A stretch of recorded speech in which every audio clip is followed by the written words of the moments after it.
on parenting a child with a hearing loss.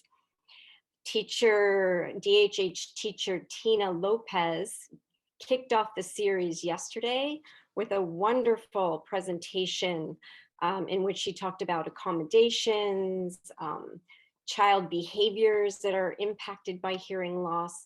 So if you missed out on yesterday's presentation, I highly recommend that you email April to get the recording of it. It was especially useful for older children who will be entering the school age years after the preschool years. And she talked a lot about FM systems and accommodations, and it was just a wealth of information. So I highly recommend you get a copy of that recording from yesterday. And today, I will be delving in and talking about auditory and how you can bring auditory skills and work on your child's auditory skills in everyday situations. We'll be talking about language modeling. We'll be looking at some videos of children. So I'm happy to be here. There are so many talented speech language pathologists and DHH teachers in the Bay Area that I have learned from.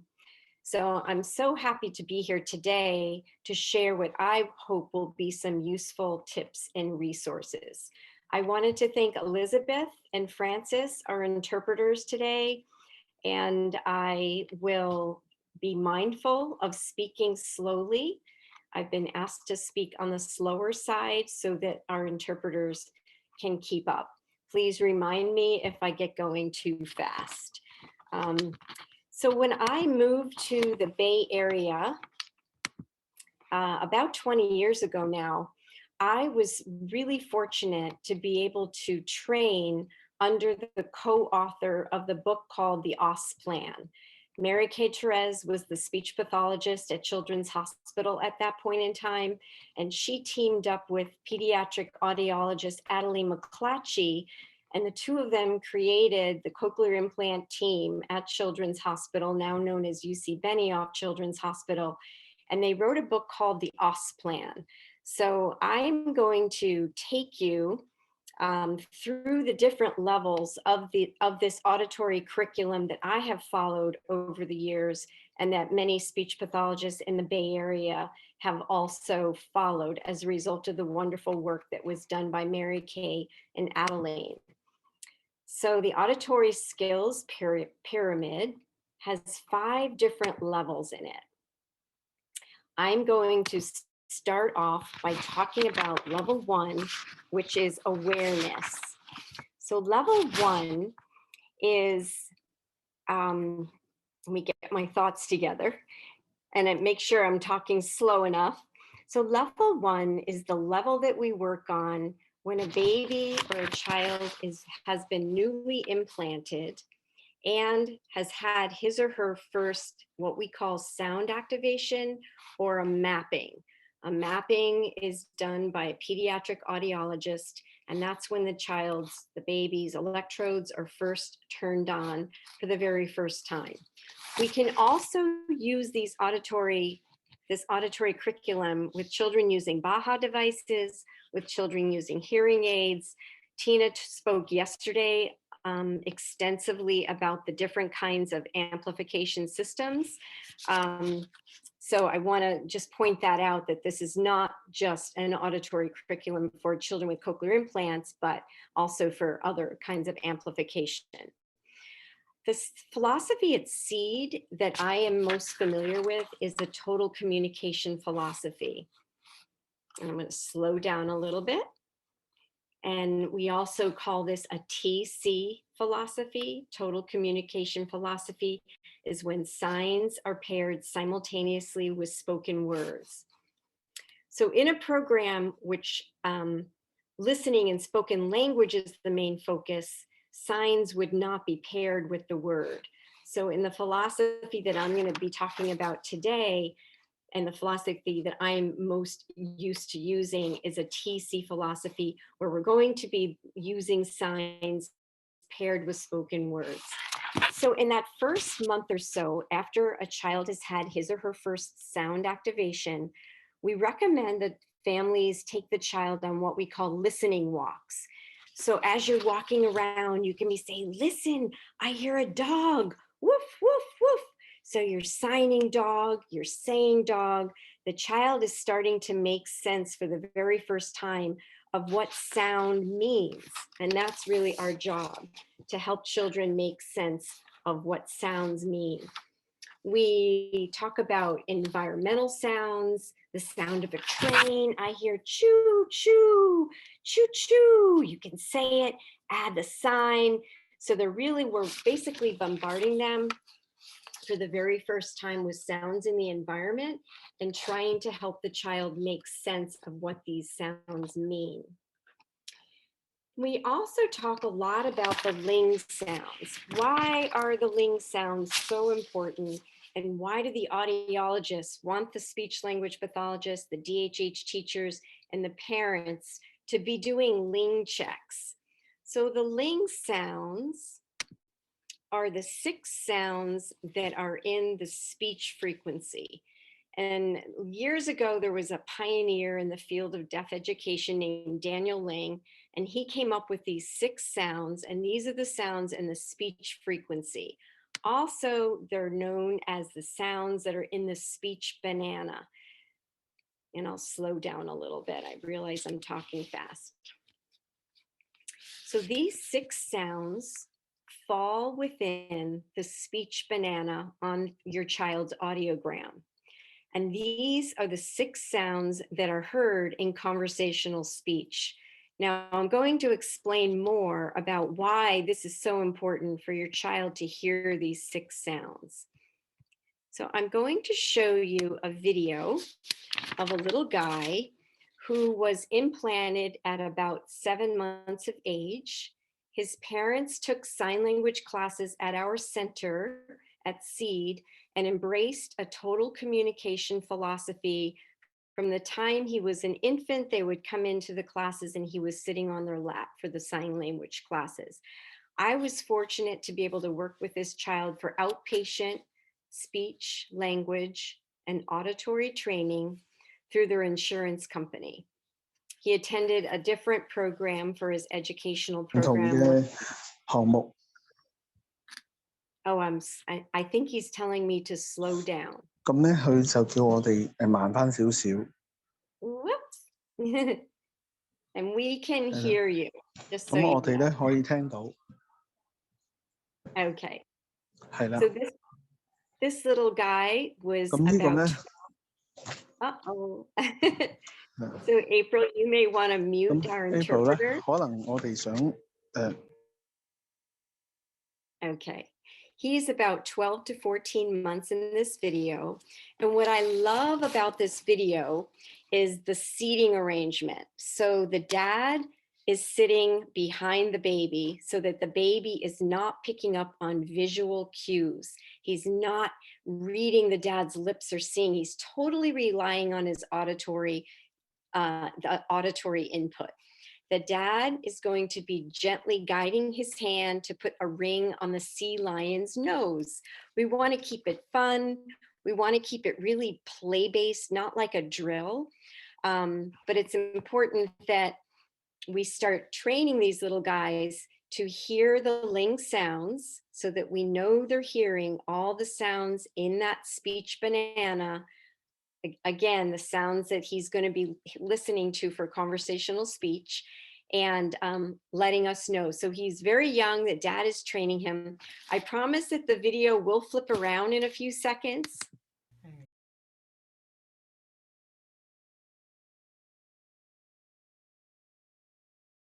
So you can see from a young age, he's already starting to say the sounds himself. He said, he even approximated a sh, which was really nice to hear. And it's very relaxed. It's very play-based. The dad is gently guiding, but you can see that the baby's really getting the hang of it. And at one point he pulls the dad's hand. So this is for anyone who's new out there to this. And I realize there's a variety of people on the call. This may be brand new information and it may be total review for other people. So I just wanted you to be aware of that. I realize that, but I also have to break it down for people who are very new to learning about this.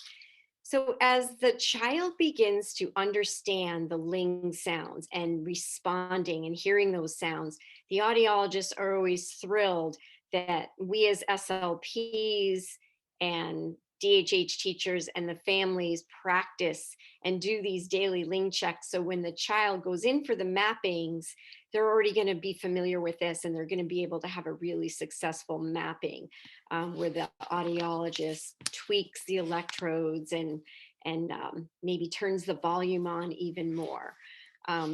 So as the child begins to understand the detection, then we move into discrimination. So we might have objects or toys that depict these sounds, or we might have pictures. And a lot of times classroom teachers might do a quick ling check in the morning, or the speech language pathologist might do quick ling checks at the beginning of a session. We want to, as Tina talked about yesterday in her presentation, we want to make sure that the devices are working, because we don't want the child to miss out on any kind of educational learning or any kinds of conversation or interactions with his family. So the parents are encouraged to do ling checks each day after they put on the CIs, after they put on the hearing aids or the Baha devices. We want to ensure that the child is hearing all of the sounds in the speech frequency. And these are the sounds that are in conversational speech. If they're not hearing all the sounds, for example, let's say the word is fish and they're only hearing fi, they're not hearing the final SH on fish, they're going to miss out on that word. So we really want to make sure they're hearing all those sounds in conversational speech. What I tend to do, if the parent and I start to see a pattern where the child is not responding to all of the ling sounds, either I'll reach out to the audiologist or the parent will make sure that the audiologist knows so that they can look at that at the next mapping. All right, we're going to move into level 2. So level 2 on the auditory skills curriculum, this is when I think of suprasegmental discrimination, I think of the word super. So you're giving them super amounts of auditory information with a lot of intonation, a lot of expression in your voice. So at this level, we work on long versus short syllables. So it might be a word like go versus stop. So when you're out on the playground or you're on a walk in the stroller or the child is in a wagon, you can be giving that auditory input while you're out on a walk, saying go and pulling the stroller and then saying stop and then stopping. So they start to hear the difference between a long syllable word and a short syllable word. If it's a signing philosophy, add the sign go versus stop. And then maybe drop your sign, go, stop. So they start to hear the difference. We also work on sentence length discrimination at this level. This would be if something fell off the table and you say, uh-oh, fall down. So you hear a lot of that rising intonation in my voice, or we go down the slide, rather than saying you're going down the slide. So at this level, they're still very new at hearing. We're giving lots of intonation in our voice, lots of expression. If you're a speech pathologist and you're working on discrimination, you could have pictures of a boy going down a slide or something falling. And then you can say, uh-oh, where is, uh-oh, milk spilled, and have the child look, or where is we go down the slide. So you can use pictures, you can use real life things, whatever your child is working with or playing with. We also work on discrimination of songs at this level. This is where the rhythm and the prosody comes in. It might be the wheels on the bus versus the itsy bitsy spider. And I'm going to show you a video in a minute of a little girl working on discrimination of songs. If you're a speech pathologist on this call, Stacy Krause is a wonderful AVT therapist, auditory verbal therapist. And if you go to her Boom site, Wow Boom Learning, she has an incredible array of different activities that, as we've been doing our teletherapy all year, we can still be working on discrimination of songs, and there'll be different songs, and we can play them on the screen, and the child can point and the parent can let us know what song, what picture the child is pointing to that depicts the different songs. Also at this level, we talk about animal and vehicle sound effects a lot. Perhaps if you're a parent or you're an SLP, you've written a goal that the child will respond to onomatopoeic sounds. That's a tricky word if you're one of the interpreters, but basically onomatopoeic is a fancy word for animal and vehicle sound effects. So let's look at the video of this little girl who is working on the discrimination of songs. This little girl was at our center as a toddler, and during her preschool years, she started out with no access to sound with her hearing aids. At that point in time, we were providing all tactile sign language in her hands, on her arms. She has charge syndrome, very limited vision in her right eye. And just under the age of 3, she received a unilateral cochlear implant. And I'll remember to slow down. She did so well, and it was such a game changer for her in terms of her ability to understand spoken language, not always having to rely on sign language because she was so visually impaired. So the fact that she now had the auditory piece was such a game changer. And she did so well that the parents and audiologists implanted her second ear at the age of 6. I am honored to still be working with this little girl. She just turned 8, and I see her through my private practice. So here she is at about age 3, not that long after she was implanted, working on discrimination of songs.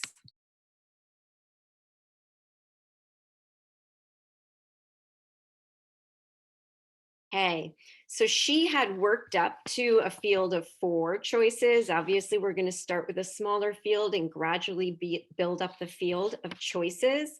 So she was working on a field of 4 there. Now we're moving into what's called level 3, segmental association. Now we're getting into the more subtle differences in words, discrimination of words that rhyme, for example. So it might be words like star versus car, in which the consonant, the initial consonant is changing, duck versus truck, cake versus snake, frog, log, dog, things like that, where the consonant changes. Or it might be words where the vowel changes, B versus bow, or T versus tie.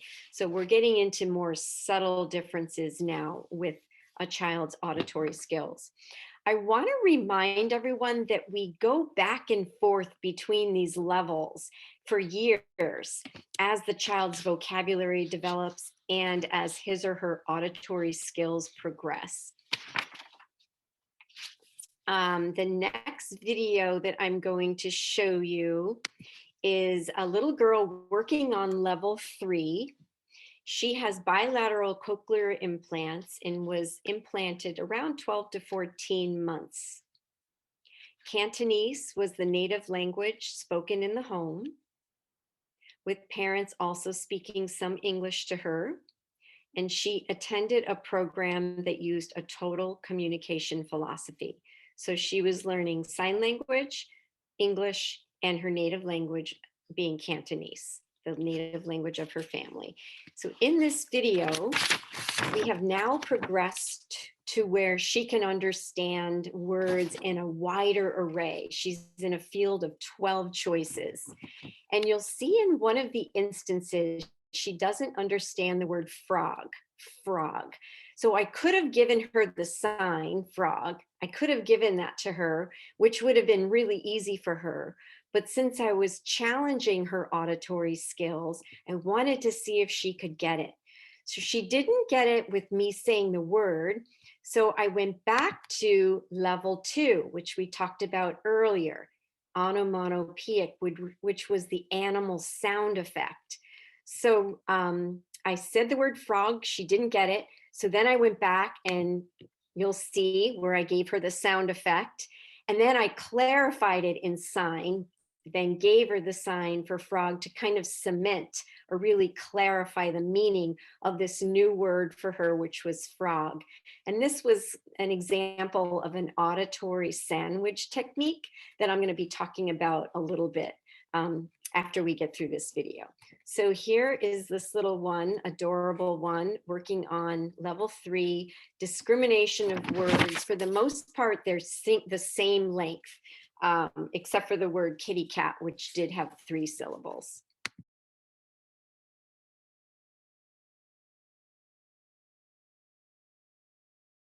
Okay, so you can see where she was really working on listening and discriminating between words that mostly were words that differed by they were mostly same length words, frog, I forget what else it was.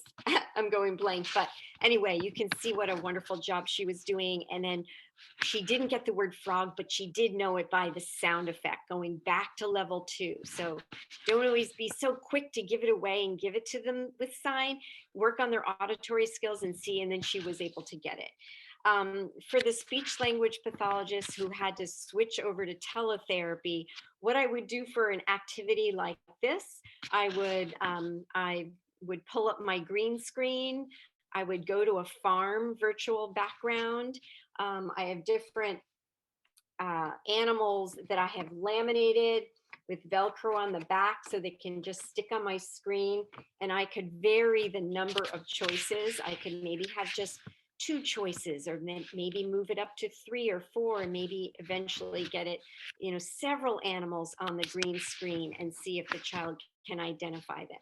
If they can't get it by the actual word horse or cow, I would go back to level 2 and do the sound effect. Where is the cow says moo, or where is sheep says ba ba, but mostly focusing on the sound effect. Depending on what level you can modify. Right. How are we all doing? Now we're getting into a higher level yet, which is now following directions. So you may see on your child's goals that your child's speech language pathologist may have created an auditory goal for following directions with increasing number of critical elements. Basically, that just means giving the child directions with more and more words embedded within the sentence. So in this next video, this child is an advanced hearing aid user, and my grad intern was challenging this child's auditory skills. Therefore, there was a large field of choices on the table, and that was on purpose. You're going to look and say, wow, there's so many things for that little guy to choose from. That was on purpose. He was really challenging his auditory skills. And something that Tina talked about yesterday when she showed the video of the classroom teacher with the little boy in elementary school, making sure he had the FM on and making sure he set that child up for success by saying, are you ready? Are you listening? Making sure you have the child's attention. So you'll hear my intern ask the little guy, are you listening? I love the intern's slow rate of speech. That reminds me to slow down my rate of speech for Elizabeth and Francis. I love the intern's slow rate of speech and how he repeated the sentence afterward. And I also love the child's self-advocacy skills. That came up yesterday in Tina's presentation that with her older students in elementary school as a DHH itinerant teacher, she's always working on the child's self-advocacy skills. Well, we start in preschool, encouraging the child to say, I can't hear you, or what did you say? Or if the child's implant falls off, for them to be able to put it back on. So even at this young age, we're working on self-advocacy, and you'll hear this little boy asked for my intern to repeat it. Here we go.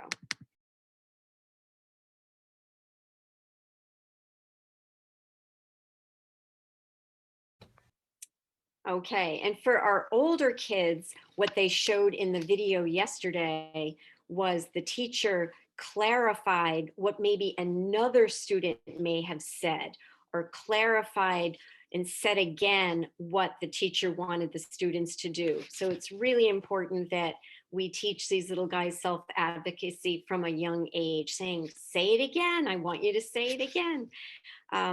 So let me see, what else did I want to say about that? I guess that's it. All right, so now after level 4, now we're moving into level 5 of that auditory skills curriculum that we're talking about. This has to do with processing and comprehension of auditory information. So for this level, we're working on the child listening to a story and answering questions, retelling a story, working on advanced vocabulary, inferencing kinds of things like, why do you think that happened? Or what do you think will happen next? Or can the child sequence a story? What happened first in the story versus what happened last in the story? We've had to get really creative doing teletherapy and pull up YouTube stories, or really do some research with finding books. And I have at the end of the workshop, I have a lot of different resources for where you can get these digital kinds of activities. So in the next video shows a boy working on level 5. This is the same little guy that you watched doing play audiometry with the ling sounds. Now it's a few years later. He's at about age 4, working on an advanced vocabulary activity with one of my grad interns. And he's working on an activity about what various tools different community helpers need. I want to remind you, he has been in a total communication philosophy program for his entire education. In this activity, the intern is not signing because she's working on an auditory activity with him.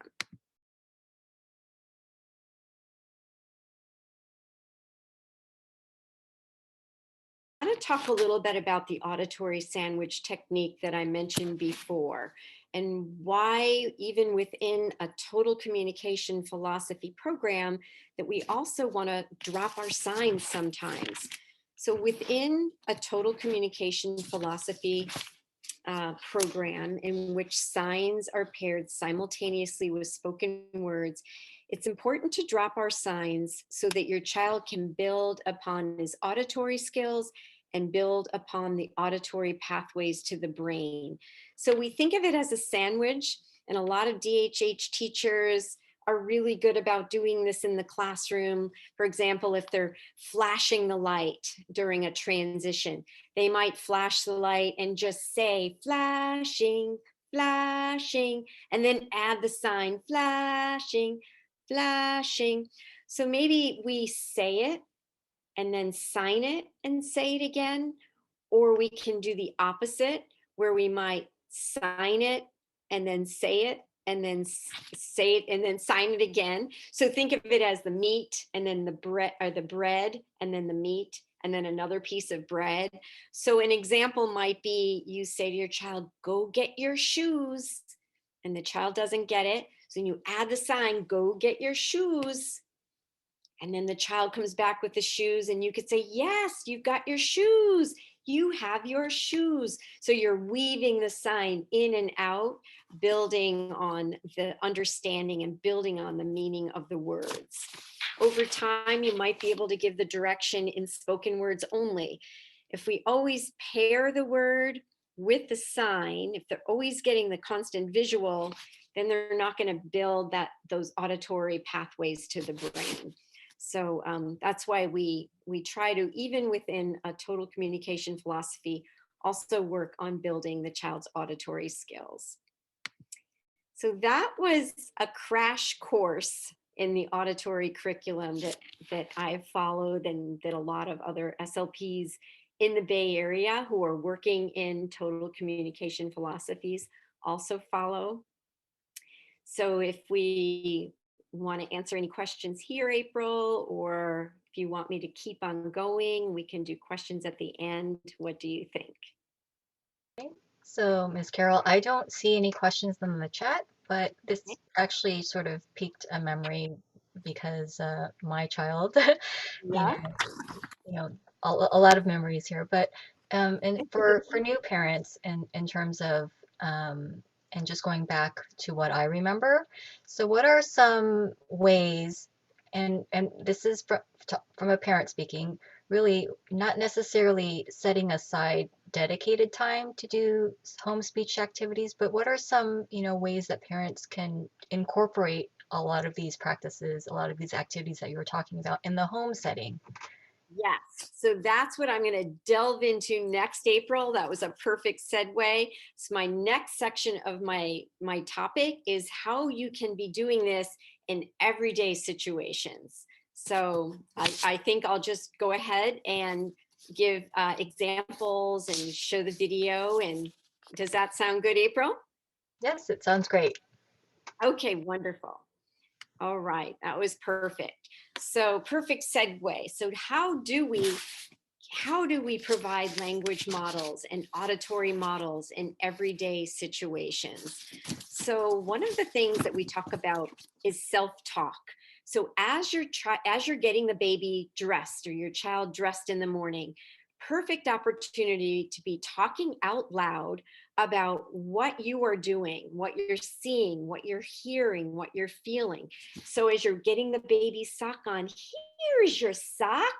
You have a red sock. So there I am signing it and saying it. Maybe I want to drop my signs if I'm going to work on their auditory skills, and then say, where is your other red sock? And act like you don't know. There's your red sock. You found your sock. You have a red sock. So you can see how I was going back and forth with dropping my sign and adding the sign and dropping it and then reinforcing what I just said and cement the meaning with the sign. So just during simple dressing in the morning.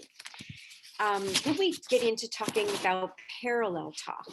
And what we're going to be seeing in a few minutes is a wonderful video where they're going to be talking about the importance of following the child's lead. I'm sure you hear that a lot, but it's really so important. Or it's called sharing the focus.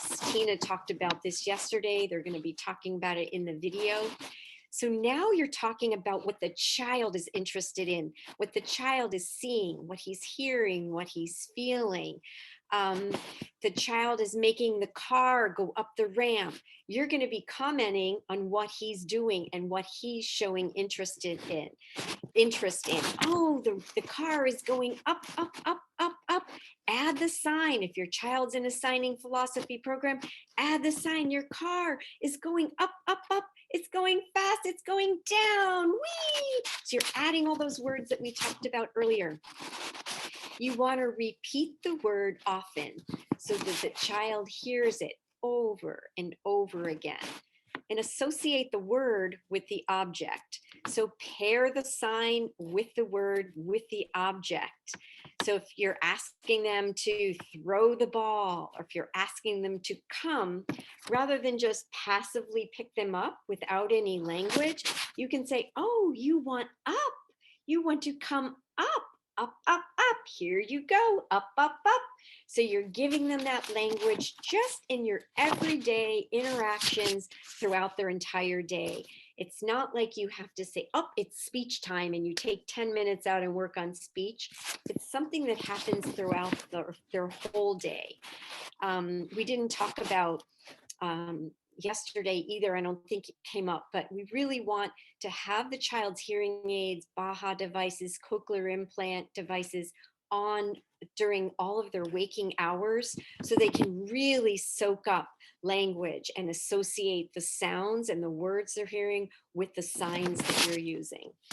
We want to expand and elaborate on what the child says. So if your child says shoe, you can say, yes, the shoe goes on. We talked yesterday in Tina's presentation that we want to model slightly above the utterance level at which your child is at.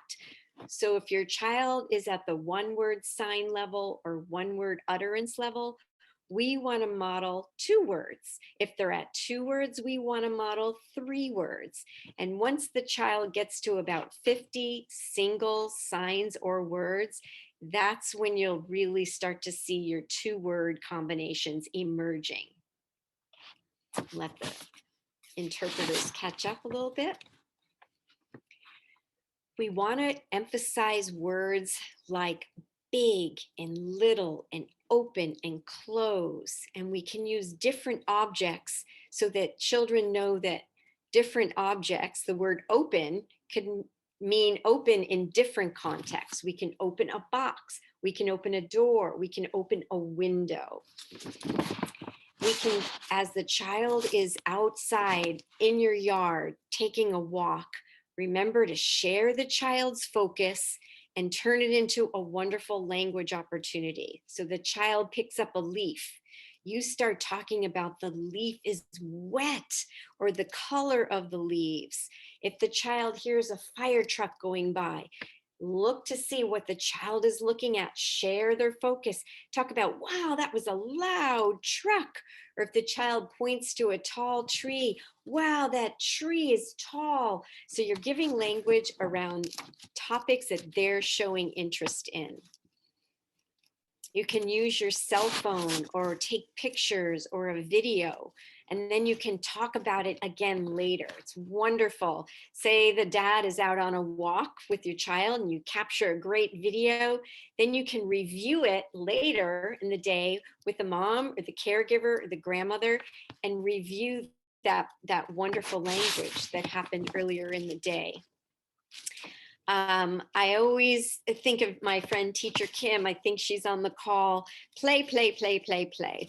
The importance of play. We want to be taking these conversational turns back and forth. And with children with hearing loss, we really want to get down on their level when playing with them and when we're modeling language so that they can see our mouth, they can see us forming the words, they can see our facial expressions. We want to turn off any extraneous noise in the background, such as the TV or such as the stereo. We want to make sure the child has full access to sound. Later, with our more advanced students who are really working on listening over noise, I may do a session where I do have background noise or background music on my phone. But for our early listeners, where they're new to having access to sound, we want to really minimize those extraneous noises in the background. And I also want to reinforce that I always tell parents, you do not need to go out and buy expensive toys.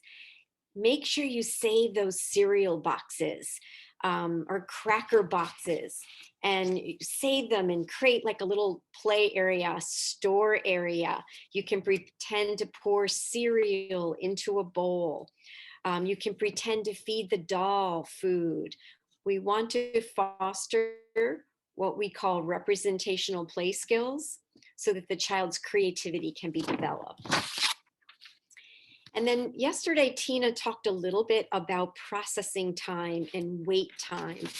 And she was saying how many of our deaf and hard of hearing children need that extra few minutes, few seconds of being able to process what you said to them or the direction that you gave. So you'll see in the video that you're going to see in a minute how the mom paused. She said something and then she pauses to see what her child will do next. So it's giving them processing time, also known as wait time. We can also remember to slow down our rate of speech and emphasize key words.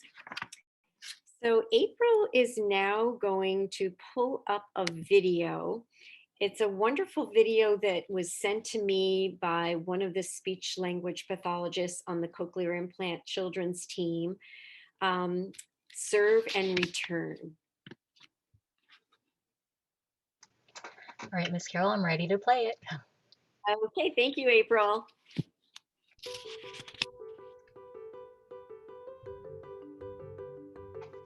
Did you know that you can help build a child's brain?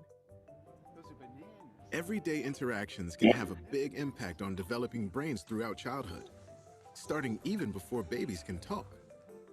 Scientists call this serve and return, like a game of tennis or ping pong. A child serves by showing an interest in something, and the adult responds in a supportive way. Finding moments throughout the day to do it is easy and fun, and you'll be building strong brains. You can use 5 steps to practice serve and return with any child. Step 1, share the focus. When a child is interested or curious, you can see it. What's this? It's a stroller. Watch this child look at something in a book. Right there. Pointing shows interest. Cow. So does making a sound, like this child. And mom is paying close attention. See baby moving those little arms and legs and focusing on the ball? That's a serve. The key is paying attention to what the child is noticing. Oh, you like those guys too? Look at Grandpa sharing the focus. By noticing serves, you will help build curiosity, and you'll strengthen your relationship. Step 2, support and encourage. You can return a child's serve by saying a word of encouragement. That's right. Pretty good. Watch Grandpa return this serve by saying thank you. Yeah, thank you. Even a facial expression can encourage a child. Orange. Or emotion, like this mom dancing. Time. A. You can also pick up the object that the child is pointing to and bring it closer. We need help to sit her down. Things like helping and playing with the child let them know that their thoughts and feelings are heard and understood.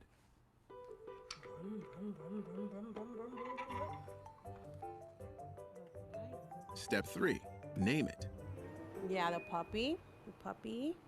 See the windows, the house. When you return a child's serve by naming what they are seeing, doing, or feeling, you make important language connections in their brain. He's got bumps all over him, huh? This brain building happens even before a child can talk or understand your words. You can name anything: a person, a thing, an action, a feeling, or a combination. Clean up, everybody do your shit. When you name what a child is focused on, you help build understanding of the world around us and what to expect from it. The baby's sitting. Ooh, the baby's sitting in the back seat of the car. You like those? Those are raisins. You have raisins all the time. Naming also gives a child words to use later and shows that words are important to you. Step 4, take turns back and forth. Taking turns helps children learn self-control and how to get along with others. Waiting is crucial. When you return a serve, give the child a chance to respond. How are you? I'm good. How are you? Note that the caregiver waits here for the next serve. See this toddler navigating a new adventure? Grandpa is waiting patiently, returning serves by asking questions and then waiting to see what happens next. You want to cover it? Yeah. Are you cold? Yeah. Oh, put this over your lap like this, okay? There. Do you like that? Yeah. Oh. By waiting, you give the child time to develop ideas and build confidence and independence.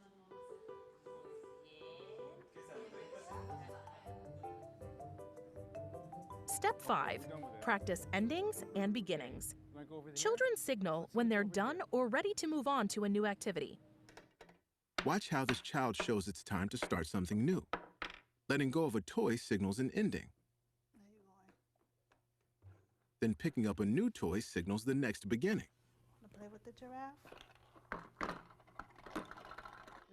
Sharing the focus is important in this step. Ooh, the big eagle. Because this mom is sharing the focus, she notices when her child is ready to end one activity and begin something new. When you can find these moments for a child to take the lead, Let me try this one. you support the child in exploring their world Would you like to play with something else? and make more serve and return interactions Yeah, let me possible. sit there. Serve and return interaction is critical for a child's developing brain. And the best news is that you can do it anytime, anywhere, without any need for toys or technology. Look for small opportunities throughout the day, like while you're making a snack or while you're grocery shopping. What matters most is that you're doing each of these 5 steps. Notice the serve and share the child's focus of attention. Return the serve by supporting and encouraging. Name it, take turns going back and forth, and practice endings and beginnings. Serve and return interactions make everyday moments fun and become second nature with practice. Try practicing with a child today.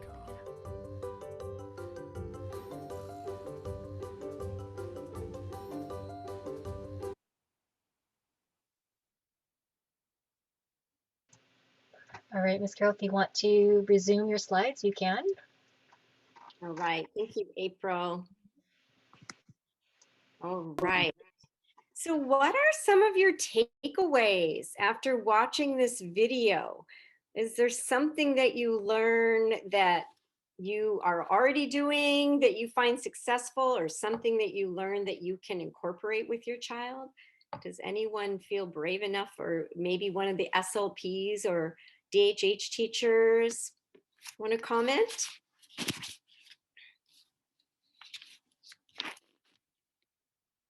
Anybody at all? Do we have a taker? Well, Ms. Carol, I can chime in. Just again, from a parent's perspective and as a mother, cooking, that's just a great activity. And especially for a child who's, that young, food is always a magnet. So I see lots of opportunities during that activity. Yeah. Absolutely. One of my families, who I think is on this call, they pulled out the child's little toy stove today. And even though it was a teletherapy session, we were still able to do a nice little coaching session where the mom was doing a great job talking about putting things in and out of the oven and waiting, and are they hot? And even his sister was signing and saying, oh, it's hot, we have to wait, working on that pretend play. It was just such a beautiful thing to see. So yes, anyone else? I know it's intimidating in a Okay. group. And oh no, Miss Carol. And then there's a comment is that I noticed how the adults were all at the same level of the child. Yes, yes. Just what I was talking about earlier, to get down on the child's level. I loved how they were right down, kneeling, sitting on the floor, so that the child could see their mouth, see their facial expressions. Yeah, that was wonderful how the adults were positioned. Absolutely. All right. Well, let's keep going. If you think of anything, feel free to put it in the chat room. I want to talk a little bit about reading. This came up a little bit yesterday in Tina's presentation, and how I want to reinforce what she said for the people who didn't hear yesterday.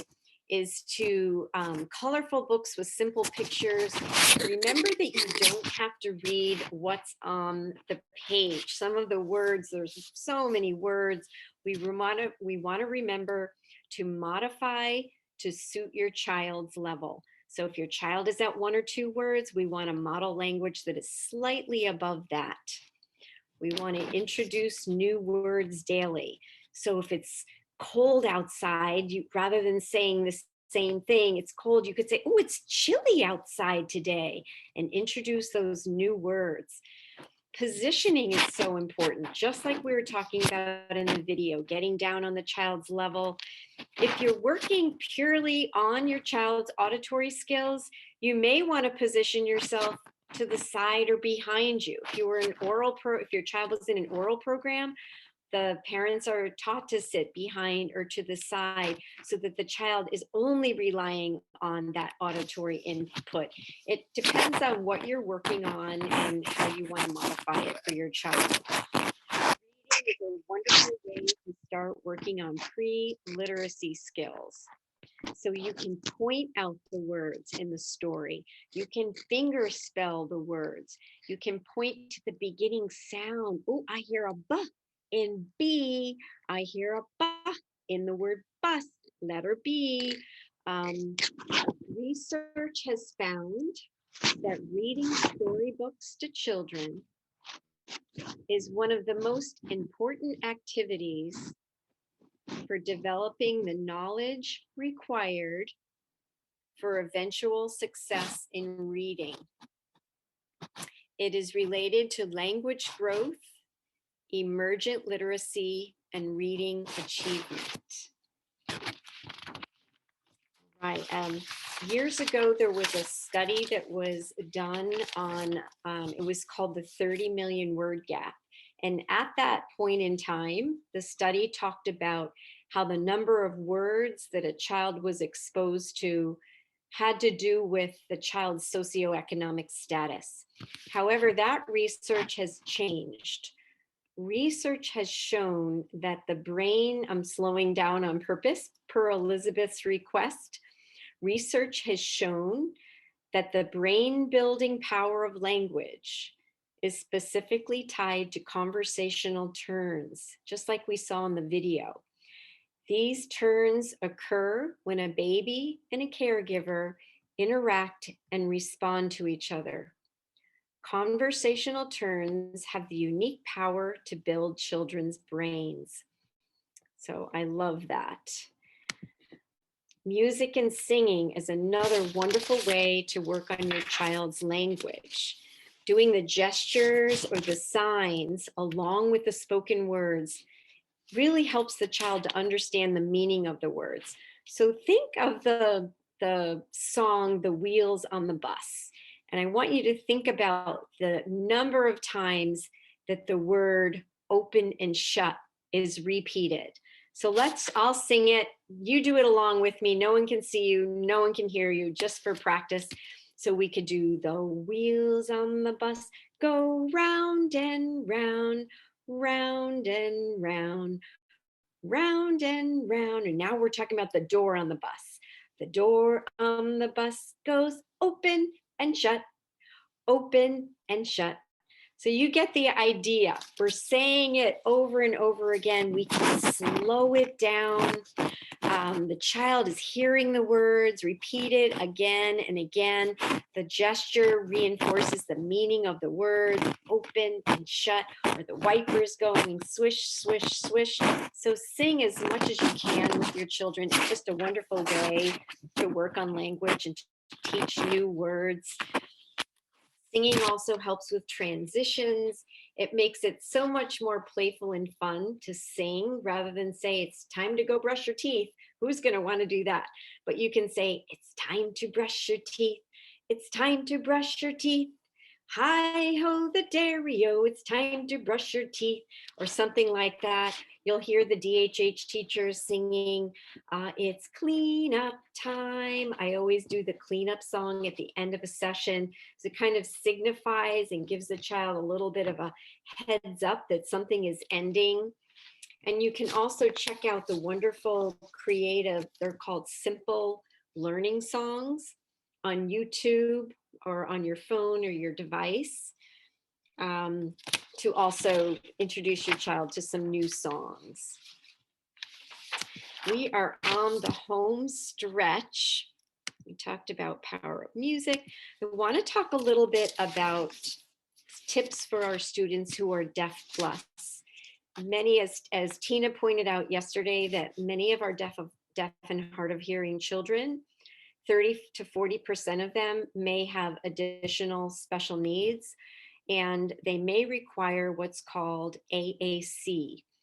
If this is, I know for the SLPs on the call, this is total review, but for parents who are brand new to this, AAC stands for alternate augmentative communication, and it may be needed as another modality to assist with expressive communication. Some of our deaf and hard of hearing kids have fine motor issues, so it's really hard for them to sign.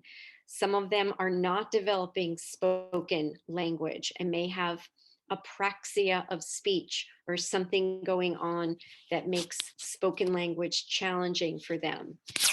So oftentimes we will introduce using pictures paired with our words and signs. So for example, we may say to a child, it's time to go wash your hands. And they don't understand that, even with the words and even with the signs paired with the words. But as soon as we show them a picture of a child washing hands, it all brings it all together. So pictures can really help with understanding.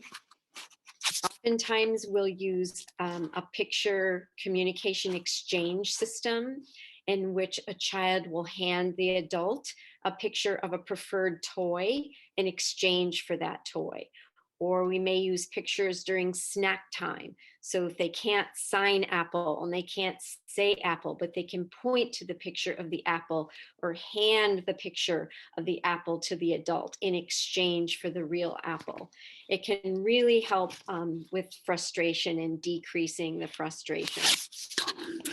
It is a myth that if we use AAC, that the child will not develop spoken words or signs. In fact, research has shown just the opposite. Research has shown that AAC helps children develop language and verbal speech faster and helps empower the family and the child. Different types of AAC might be, as I mentioned, picture exchanges. It may be an actual device or an app called Touch Chat is one, or the lamp, or Proloquo to go. So what I usually do if I feel that a child needs another modality in addition to signs and spoken words, is that I'll play around with different early apps. One is called My First AAC, and I'll kind of get baseline data to see how the child is doing. But then I refer that child out to a credentialed AAC specialist. And this is usually a speech language pathologist who has gotten additional training and has a credential to become an AAC specialist. It might be an occupational therapist.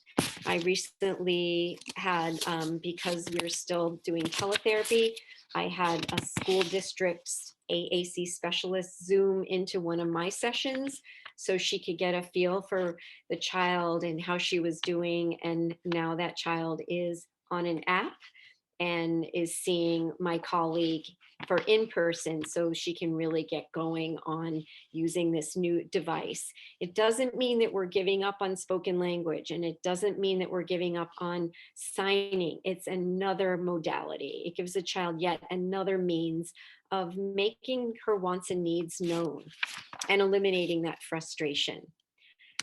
Picture schedules are really, really helpful. It could be a picture schedule such as this. This was maybe one for home. It shows the child waking up and brushing teeth and going potty, going through the daily living skills. going to school, soccer. Now that school is starting to open, that picture would make sense for kids. One of my private patients says soccer team just started back up again. Or in school, it could be pictures of the child's daily routine, what happens during his day, his or her day at school. It could be showing them a picture of the therapist that they're going to be leaving the room with. That can be anxiety provoking. You show them a picture of the therapist. Oh, that's where you're going. We're going to OT. We're going to the speech room. Pictures can really help with transitions and eliminate frustration. I wanted to briefly mention dual languages, because so often many of our children, there are dual languages being spoken in the home. Years and years ago, the research was saying the families have to speak English and all of that. That has changed. And the research is saying that we really need to be communicating with your child in the language that you're most comfortable using, in your dominant language. So what a lot of families have done is use the signs that the child is learning at school, apple, milk, banana, but use the language that you're most fluent in.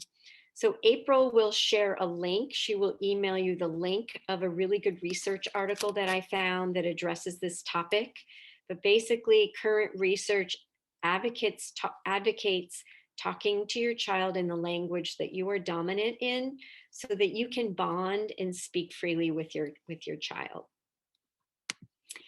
So for resources, if you do use Instagram, there is a wonderful speech pathologist in SoCal called Walkie Talkie Speech Therapy. She offers online classes.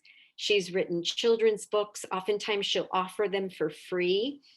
There's a wonderful pediatric audiologist that you can follow on Instagram, Listen with Lindsay. She'll post different articles. The other day, she was talking about children with unilateral hearing loss. There are a lot of different websites that you can go to. This was the link about the research article about dual languages.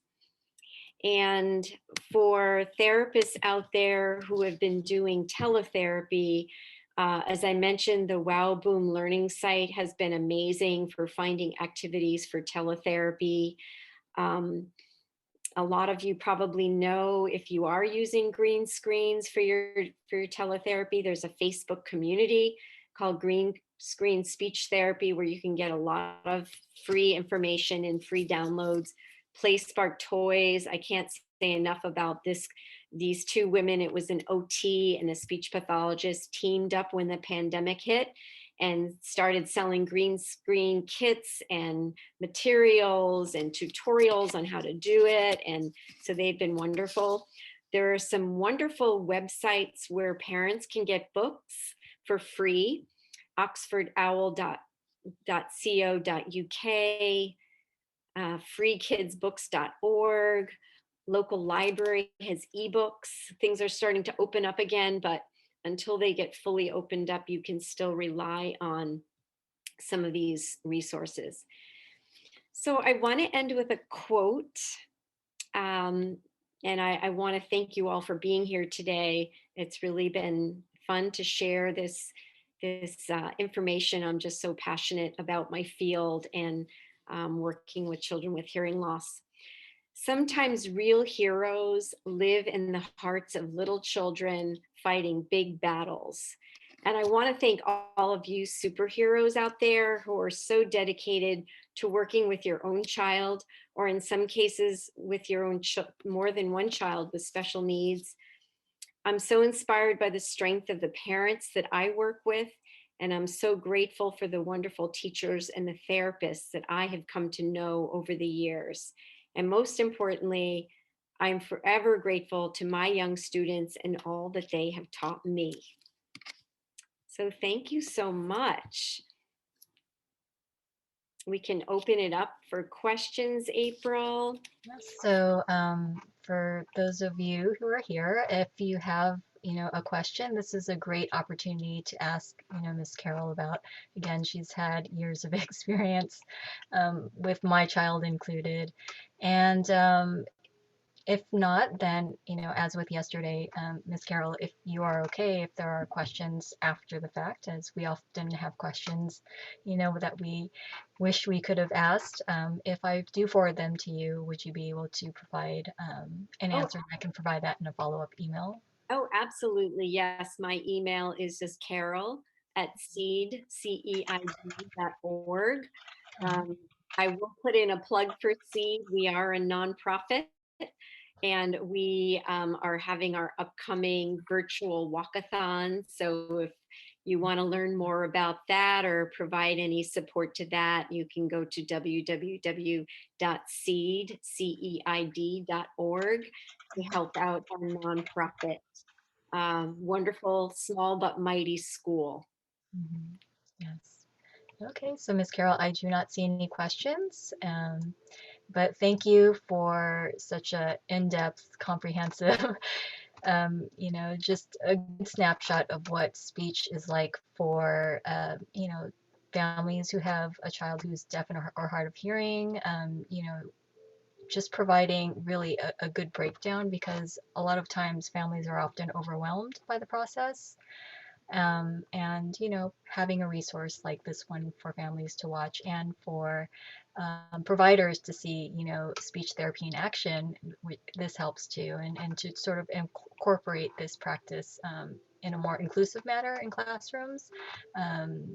Oftentimes, as being deaf and hard of hearing is a low incidence disability, so not many families and service providers really know what to do when they have a child who has this disability. Right, right. Yes. Well, feel free, anyone, to reach out. And if you think of anything later, feel free to email me. Okay. All right. So everyone, thank you for attending. Have a great rest of the week. Happy St. Patrick's Day for those who celebrate. And Got my mom's bling on. yes.